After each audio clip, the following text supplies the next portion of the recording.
Ang mga gagawin for tonight, pagsabay-sabayin na natin. Unang salang, yan. Kung may mga sandals po kayo na ganito, yan, kadalasang issue ay ganito po. So, tatayin na po natin yan sa gilid, side by side. Yan. Tahi. At kahit paano, lilinisin na rin po natin para mas gumanda at kaya-aya pong tignan. Para ganado naman po si customer. Ito naman po, yan, may punit. Tatayin na natin. And then, lilinisin. May tatayin din po sa part na yan. Yan, ganun din po ito. I-fix na po natin yung mga sira niyan. Pagsasabay-sabayin na natin yan. At kung medyo maaga tayo matatapos, ay manonood tayo ng basketball sa Eduardo Cuanco National Gym. Yun. Samahan nyo ako doon. Kita-kits po tayo mamaya kung matatapos natin ito ng mabilisan. Yun. Ito naman po, ang issue po nito ay yan, bumuka. So, hinatid po ito kaninang umaga dito sa bahay. Ang kwento naman ni customer ay kabibili lang daw po niya ito.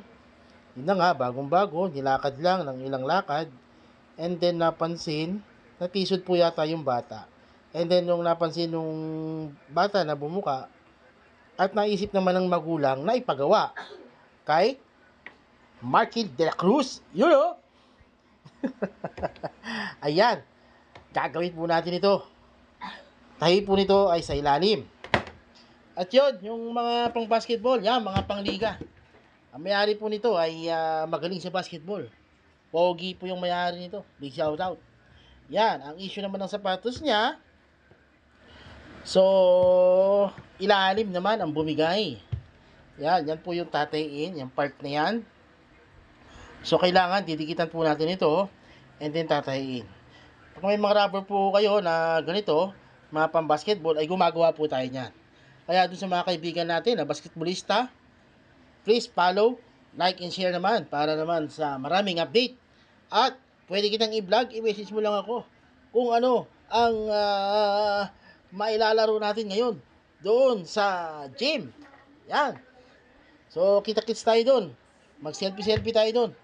Dahil ganito lang ang ginagawa natin sa pagbablog, kailangan, hindi po tayo nahihiya. Kailangan po ay malakas pang loob natin.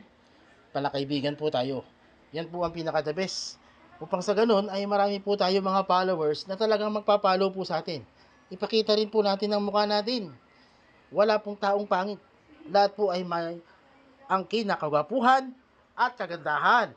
Higit sa lahat, magandang kalooban. You know, good evening and tapusin natin to. God bless po sa lahat.